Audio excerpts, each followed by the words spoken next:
नमस्कार मंडळी, कसे आहात सगळे? वंजारी सिस्टर्स अँड फॅमिली या चॅनलमध्ये तुम्हा सर्वांचं खूप मनापासून स्वागत.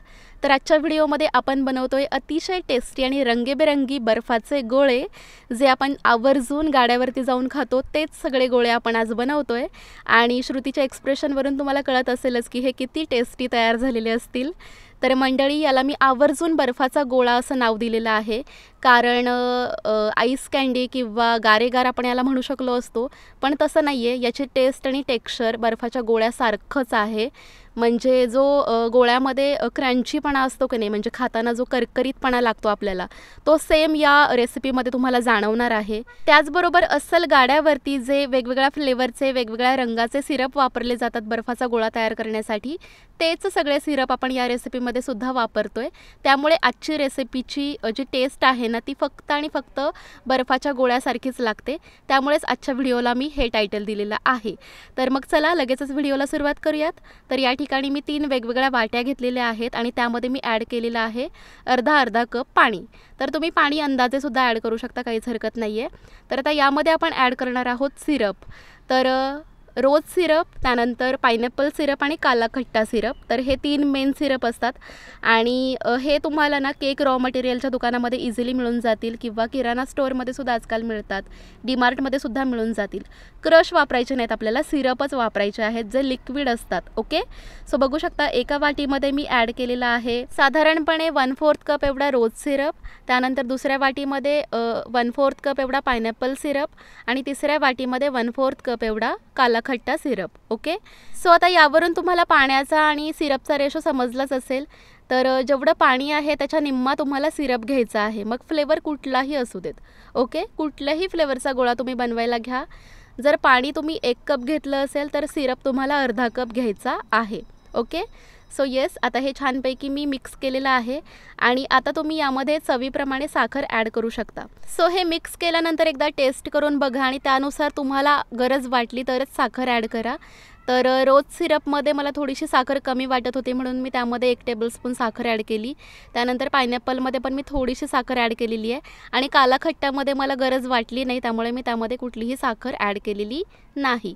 तर बघू शकता आता हे सगळं छानपैकी विरघळवून घ्यायचं आहे, आपल्याला छान एकजीव करायचं आहे आणि आता हे आपल्या गोळ्यासाठी लागणारं मिश्रण तयार आहे.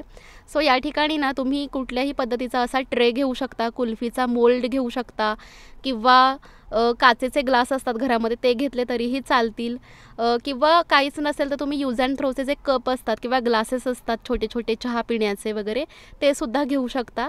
ओके, सो तुमच्याकडे जे अवेलेबल असेल ते तुम्ही ते घ्या. माझ्याकडे अशा पद्धतीचा मोल्ड होता त्यामुळे मी हा घेतलेला आहे आणि बघू शकताय आता हे जे आपण बनवलेलं मिश्रण आहे ते अशा पद्धतीने त्यामध्ये ॲड करूयात. तर मंडळी, हे गोळे तयार केल्यानंतर पहिल्यांदा तर मी श्रुतीला टेस्ट करायला दिला आणि तिला तो प्रचंड आवडला. त्यानंतर ऑब्व्हियसली आईला आणि पप्पांना टेस्ट करायला दिला, तर पप्पांना पण खूप जास्त आवडला होता आणि आईला तर रेड कलरचा गोळा इतका आवडला, ती म्हणजे पहिल्यांदा तिला विश्वास बसला नाही की हा आपण घरामध्येच तयार केला आहे की काय.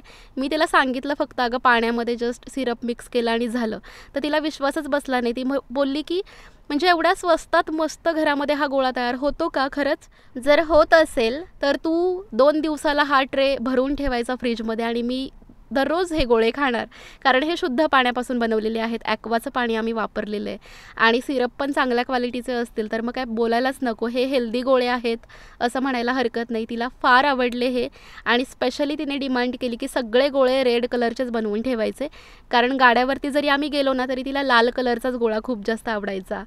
सो येस, अशी स्पेशल डिमांड आता मला मिळालेली आहे. सो मला रोज रेड कलरचे गोळे बनवावे लागणार आहेत.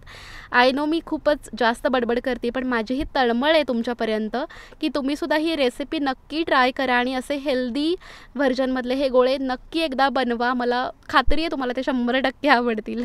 सो बघू शकता या मोल्डसोबत ज्या प्लास्टिकच्या स्टिक्स मिळाल्या होत्या ना, त्या मी इथे वापरलेल्या नाही आहेत, कारण गोळा खाताना मला सगळ्यांना तो ओरिजिनल किंवा अस्सल फील द्यायचा होता. त्यामुळे मी इथे बांबूच्या स्टिक्स वापरलेल्या आहेत. तर या तुम्हाला कुठल्याही गोळेवाल्यांकडे पण मिळतील किंवा बांबूच्या वस्तू बनवणारे जे असतात की नाही त्यांच्याकडे सुद्धा मिळतील. तर बघा अशा पद्धतीने हा ट्रे मी रात्रभर सेट करून घेतलेला आहे डीप फ्रीजरमध्ये आणि आता हे सगळे गोळे छान सेट झालेले आहेत. सो बघू शकताय मस्त दिसत आहेत कलरफुल एकदम. तर आता हे डिमोल्ड कसे करायचे तर त्यासाठी एका भांड्यामध्ये थोडंसं पाणी घ्यायचं आहे आपल्याला साधं रूम टेम्परेचरवरचंच आणि त्याच्यामध्ये हे गोळे अशा पद्धतीने 10 ते 15 सेकंदासाठी छानपैकी डीप करायचे आहेत. ओके, जेणेकरून ते साईडने थोडेसे हलके होतील, लूज होतील आणि ते लगेच इझिली डिमोल्ड करता येतील. ओके, सो बघू शकताय आता मी एक एक गोळा तुम्हाला या ठिकाणी बाहेर काढून दाखवते. काय परफेक्ट दिसतोय हा. Let me tell you one thing की हे दिसताना जरी छानपैकी गारेगारसारखे दिसत असले तरी याची टेस्ट एकदम अस्सल ओरिजिनल बर्फाच्या गोळ्यासारखीच आहे आणि याचं टेक्स्चरसुद्धा एकदम करकरीत बर्फासारखं आहे. सो येस, बघू शकता तुम्ही याची शाईन, कलर वगैरे. क्या बात है. बस फार विचार करू नका आणि कसलीही तुलना करत बसू नका. लगेचच ही रेसिपी बनवून बघा आणि मग मला कमेंटमध्ये सांगा की तुम्हाला ती आवडली की नाही. सो असेच वेगवेगळे व्हिडिओज अगदी फ्रीमध्ये बघण्यासाठी आपल्या चॅनलला सबस्क्राईब करा आणि सबस्क्राईबच्या शेजारी जे बेल आयकॉन आहे ते क्लिक करून ऑलवरती क्लिक करा म्हणजे आमचा व्हिडिओ तुम्हाला वेळेवर बघता येईल. चला तर भेटूयात पुन्हा नवीन व्हिडिओमध्ये. तोपर्यंत take care, bye bye, stay happy.